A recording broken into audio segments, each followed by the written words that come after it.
Hi, I'm Chrissy O'Malley. This is Better Science Teaching.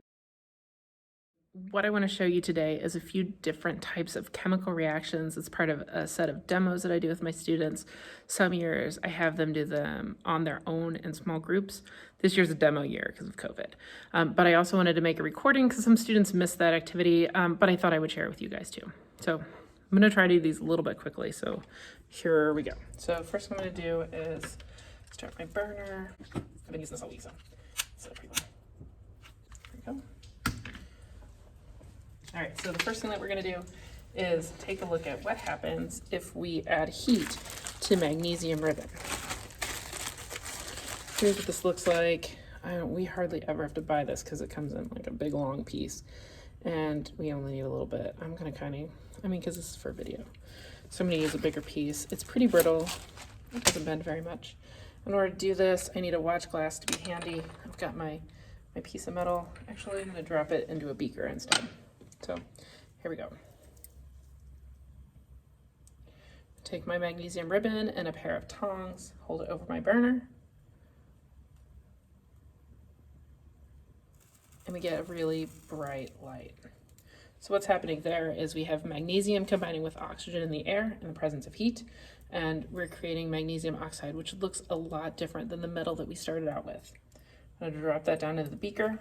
Now for the next part, I've now got this guy in a beaker. I'm going to grab some water. I just have a pitcher of filtered water I keep kind of handy. Use it for plants too. Put that in there with my ash from my magnesium ribbon. Mix it up a little bit. And we're going to test the pH of this. If I take my pH paper, this is just a standard pH paper. You can see it's when it's in the presence of acid, we're going to get a red color, and the more basic we get, the more towards blue we end up on the spectrum.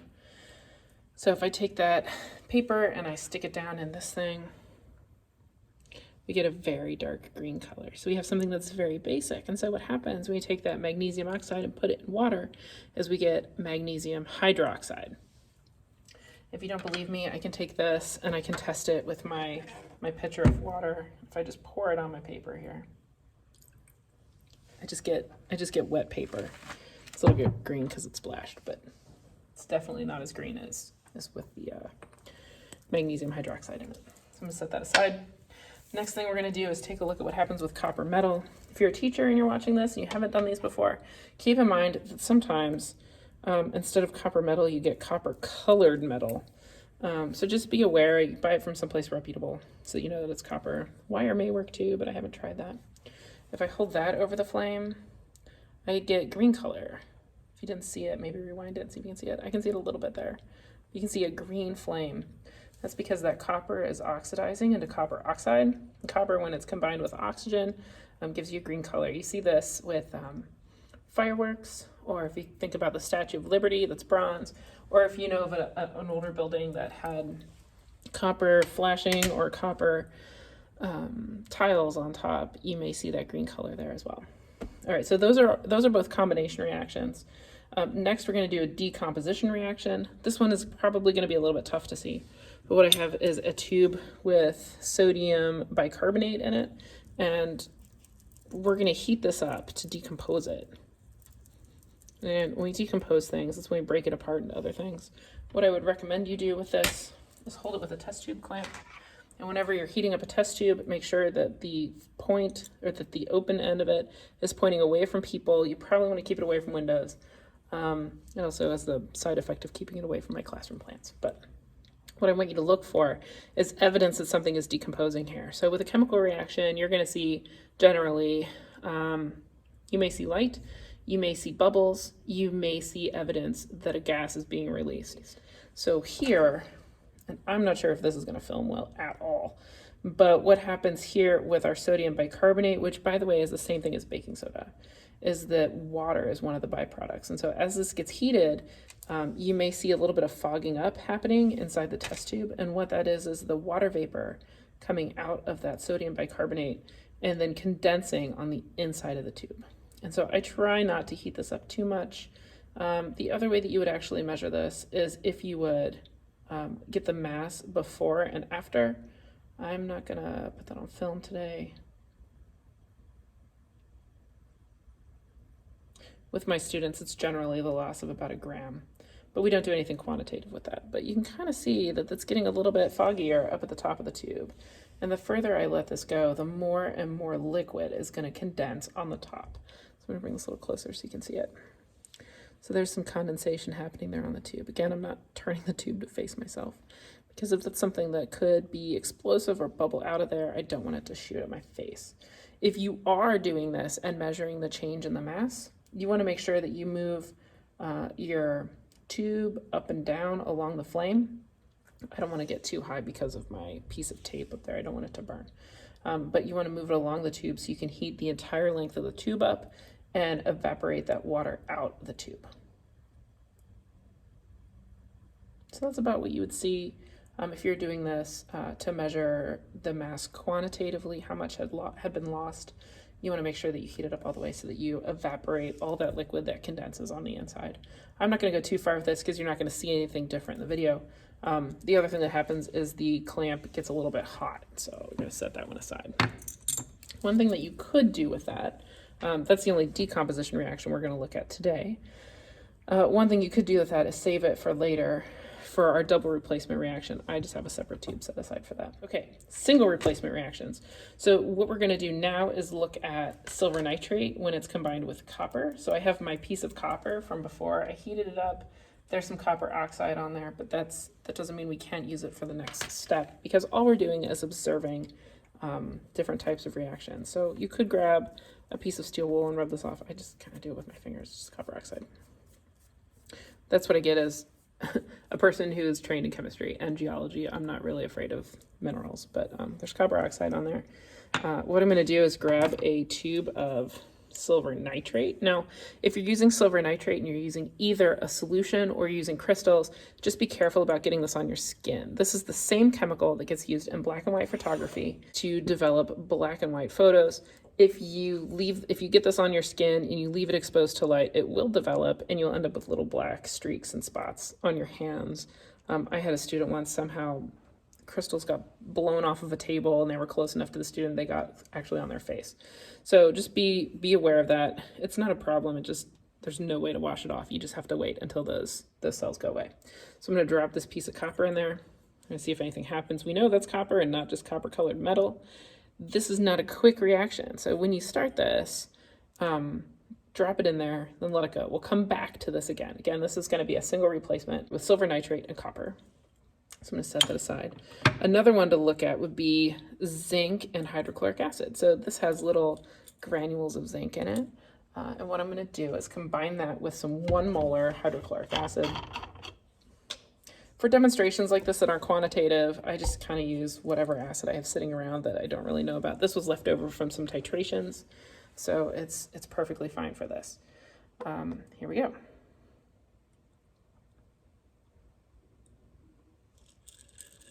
You always want to add acid to other things and not add the things to the acid just because you don't want to add it, combine it too quickly. Here we have bubbles forming. And so remember, we said before that some of the evidence that you will see of a reaction happening is gases forming. Here we have zinc, when combined with hydrochloric acid, is forming a zinc chloride aqueous solution. So it's a salt that's dissolved in water with hydrogen gas. Now, another neat thing that you can do with this is that if you let it go for a second or two, it'll collect hydrogen gas in the tubing. And if I take my flamethrower, I'll move this so you can see it just a little bit better. I'm going to go for this tube right here. If I hold this over the tube, I get a sound. And what that is the combustion of that hydrogen gas. Takes a second. It's not as good. So theatrically, if you want to wait a couple of seconds, it works a little bit better. I'm going to grab this guy. Look at this. There's our silver nitrate and copper, and it's starting to get, students always call it fuzz. But what that is silver precipitating on the copper. And if you shake that up a little bit, it'll knock them off and expose more of that copper strip. Over time, you'll end up with a solution that is slightly blue with a lot of silver precipitating on the bottom. I actually saved that because it's silver, and silver's like $25 an ounce right now. So there's some other, some silver from some other examples that I did. And I save this every year. I've got one of these little beakers full of it at this point. So I'm gonna set that aside. Double replacement reactions. If we take our silver nitrate, so this is a different tube of silver nitrate, and combine that with calcium chloride that's been dissolved in water, and this is the same as like driveway heat or fancy rock salt. If we combine this, we'll form a precipitate. It's very milky white, and you can usually make out sort of billows of it in there. If you leave this sit over time, this will settle to the bottom. I've done labs where, you know, then we have to filter this out, but the point of it for this point in my class is just to observe a chemical reaction has happened. Here it's the formation of a precipitate. So we've been able to see bubbles, we've been able to observe gas, we've tested gas. Here's a precipitate that forms. Next, we can take our sodium carbonate. This is actually, this came from a bottle, something that we purchased, or you could use your sodium bicarbonate that you heated to get the same product. I'm going to take this guy and add acid to it. Remember, always add acid. Again, we see the formation of the gas. This time it's carbon dioxide, so this isn't, you couldn't light this on fire. Or you could take a splint that's burning and stick it in there, and it would go out because carbon dioxide gas is built up in there. But that's another one that's evidence of bubbles. Our zinc and hydrochloric acid is still going. I usually let that one go till it's finished, then it's done neutralizing. The last one that I do with students is I take a little bit of ethanol and do combustion. So for combustion, I have a little plate here. Tilt this down a bit. Put some ethanol in it, and then we can light this on fire. If you want to have lots of fun and talk about, let me get this going. If you want to talk about fireworks, you can sometimes dissolve some salts in a little bit of water and mix that with this, and then get some different colored ions, and that's pretty cool. But those are the set of basic reactions that I do as demonstrations with my students, just to show them what different kinds of reactions look like, and to practice making observations about things before and after a reaction happens. And it's also a good foundation for talking about what we observed when we look at other things. So I hope that helps you. I hope students who missed the demos, that's good enough. I hope that helps you guys understand what we were talking about those days you missed. I hope that you guys stay safe and be well and start enjoying the spring weather that's out there. And I'll see you soon. Bye. Before I clean up, I wanted to show you guys kind of what happened with the experiments that we did earlier. So I let all these test tubes kind of just chill here for a while, and they're all pretty different. We've got our sodium carbonate, or our sodium carbonate tubes. I've also got, this is what our zinc looks like with hydrochloric acid. That zinc turned pretty black. It looks different than it did before because it comes out looking silver at the beginning and turns black in the reaction. It's still usable. It's still just solid zinc at the bottom. I've got my test tubes with silver. This is the most recent one, the one that I showed you all. And I've got some really great little crystals in there, which is pretty cool. It's not really photographing very well. I may put a picture in here. So that's kind of cool. And this is the silver nitrate with calcium chloride test tube. And you can see that now, instead of having that cloudy precipitate, it's all settled down to the bottom, so we can get a good look at that. So I hope that helps you kind of see what happens over time. I do leave these a day or two so students can see what they look like. Have a great day.